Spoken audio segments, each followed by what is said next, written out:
నమస్కారం అండి.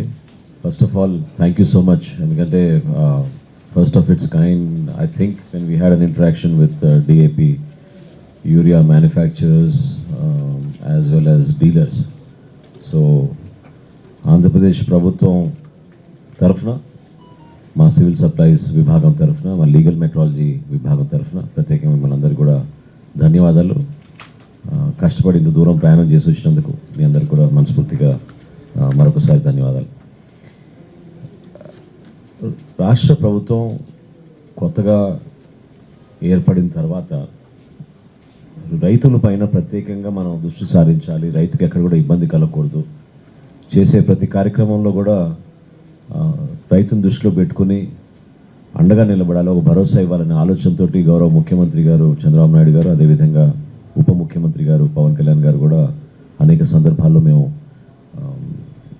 పబ్లిక్లో కానివ్వండి లేదా మా అంతర్గత చర్చల్లో కానివ్వండి నిరంతరం రైతాంగం కోసం మేము ఈ ప్రభుత్వం అంకిత భావంతో పనిచేయాలనే ఆలోచనతో ముందుకెళ్తా ఉన్నాం. అందులో భాగంగా ఈరోజు పౌర సరఫరాల శాఖ ముఖ్య కార్యక్రమం ధాన్యం సేకరణ. సో రైతుకి గిట్టుబాటు ధర అందించాలి. ఎంత విస్తీర్ణంలో రాష్ట్రంలో ధాన్యం పండిస్తున్నా కూడా కేంద్ర ప్రభుత్వం రాష్ట్ర ప్రభుత్వం నిర్ణయించిన ఈ కనీస మద్దతు ధర మినిమం సపోర్ట్ ప్రైస్ని బేస్ చేసుకుని దానిపైనే మనం ప్రజలకి ఒక భరోసా ఇచ్చుకుంటూ ముందుకెళ్ళాలనే ఆలోచనతో మేము ఖరీఫ్ మాసానికి సిద్ధమవుతా ఉన్నాం. ఆ కాంటెక్స్లో అంటే తెలుగు అందరికి పర్లేదా లేకపోతే షుడ్ ఐ ఇస్ ఓకేనా? ఓకే. సో ఆ కాంటెక్స్లో చాలా ప్రాంతాల నుంచి మాకు వస్తున్న సమాచారం డిఏపి యూరియా ధరల్లో తేడా ఉంటుంది, రైతుకి ఇబ్బంది కలుగుతుంది, షాపుల దగ్గరికి వెళ్ళినప్పుడు ఇబ్బంది అవుతుంది,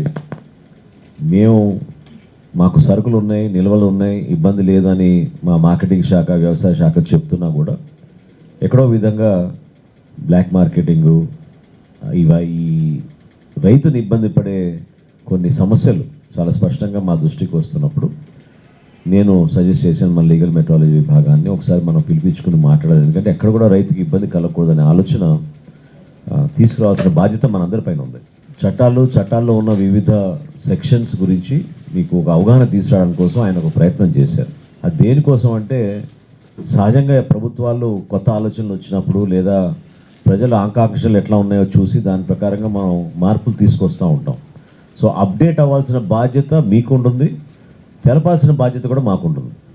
ఇప్పుడు మీ సాధారణంగా మీ షాప్ దగ్గరకు వచ్చి మేము చెక్ చేసినప్పుడు వెయిటేజ్లో కానివ్వండి లేకపోతే రేట్లో కానివ్వండి తేడా ఉందని అనడానికి మా దగ్గర కూడా ఆ విధమైన చట్టం ఉండాలి. ఆ చట్టం యొక్క సమాచారం మీ దగ్గర కూడా తెలియాలి. ఎందుకంటే వ్యాపారస్తులు అందరూ కూడా ఆ విధంగా ఫాలో అవుతారని నేను అనుకోను. ఎందుకంటే మీకున్న సమస్యలు మీకుంటాయి. క్షేత్రస్థాయిలో ఎక్కడైతే ఫర్టిలైజర్ డీలర్స్ ఉన్నారో వాళ్ళకి మీరు సరఫరా చేసే ఈ డిఏపి కానివ్వండి యూరియా కానివ్వండి ఒకే ఒక ఆలోచనతోటి మనం ముందుకెళ్దాం. అదేంటంటే దేనికోసం ఈ సమావేశం ఏర్పాటు చేసామంటే కమ్యూనికేషన్ గ్యాప్ ఉండకూడదు, at the same time no compromise on quantity and price. Quality check చేసే వాళ్ళు వేరే ఉన్నారు, కానీ క్వాంటిటీని ప్రైస్లో మాత్రం ఎక్కడ కూడా వేరియన్స్ రాకూడదు. డిఏపి కానీ యూరియా కానీ రైతులు పాపం చాలా కష్టాల్లో వాళ్ళు ఎంత కష్టపడి వాళ్ళు పంట పండిస్తున్నారో మీ అందరికీ తెలుసు. ఆ సందర్భంలో కూడా వాళ్ళు మళ్ళీ కష్టపడి దుకాణం దగ్గరికి వచ్చి కొనుక్కుందాం అనుకున్నప్పుడు అనుకున్న దానికన్నా 100 రూపాయలు చెల్లించమన్నప్పుడు మోసం జరిగిపోతుందనే భావన వాళ్ళు ఏర్పడుతుంది. ఆ సమస్య రాకుండా చూడాల్సిన బాధ్యత మీ అందరిపైన ఉంటుంది, మీతో పాటు మాకు ఉంటుంది. ఇప్పుడు మా లీగల్ మెట్రాలజీ విభాగం నుంచి మేము వివిధ జిల్లాల్లో ఇన్ని చోట్ల మేము చెక్ చేస్తే నేనే ఆశ్చర్యపోయాను. 233 కేసులు బుక్ చేశారు, 233 కేసెస్ మన రాష్ట్రంలో.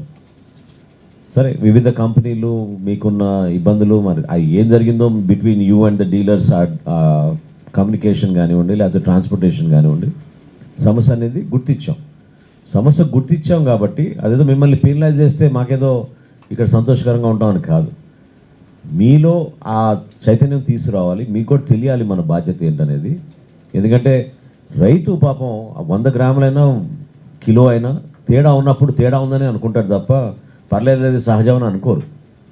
ఇందాక నాకు రామ్ కుమార్ గారు ఎక్స్ప్లెయిన్ చేస్తున్నారు, ట్రాన్స్పోర్టేషన్లో 1 or 2 కిలోస్ ఒక్కొక్క బ్యాగ్లో తగ్గిపోతే వెయిటేజ్ అనేది మనం చేసి అందించాలి రైతుకి.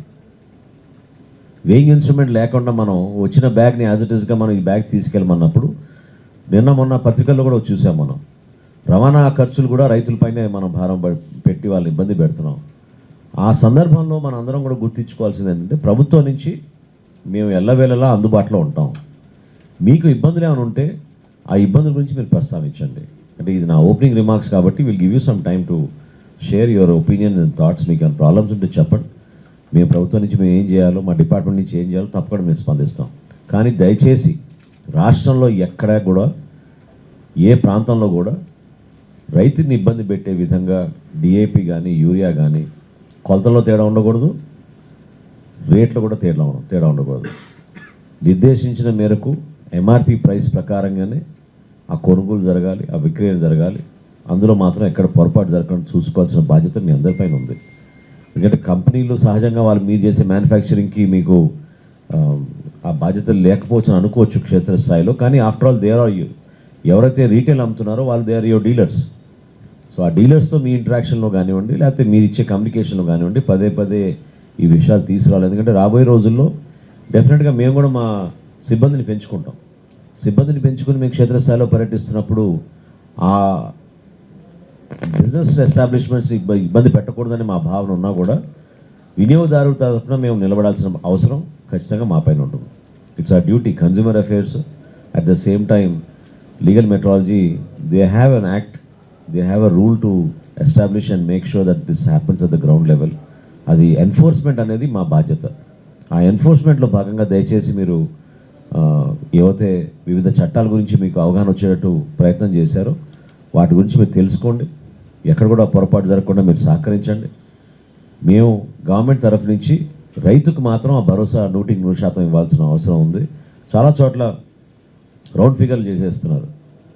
1350కి అమ్మాల్సింది 1450, కొన్ని చోట్ల 1500, 265 అమ్మాల్సింది 300 రూపాయలకి అమ్మేస్తున్నారు.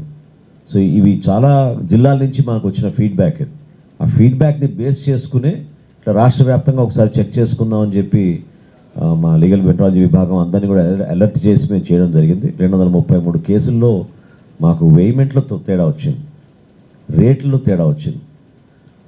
సో పెద్ద పెద్ద కంపెనీస్ ఉన్నాయి, ఎంతో అనుభవం ఉన్న వాళ్ళు, మీరు అందరూ 60 సంవత్సరాలు 50 సంవత్సరాల నుంచి మీరు మార్కెట్లో ఉన్నారు. దయచేసి ఆ పొరపాట్లు జరగకుండా రైతాంగానికి మీరు కూడా సహకరించే విధంగా మీ డీలర్స్ ద్వారా, మీ వ్యవస్థ ద్వారా ఆ పొరపాటు ఇంకోసారి జరగకుండా చూసుకోవాల్సిన బాధ్యత మీ అందరిపైన ఉందని రాష్ట్ర ప్రభుత్వం తరఫున మిమ్మల్ని అందకుండా కోరుతున్నాను.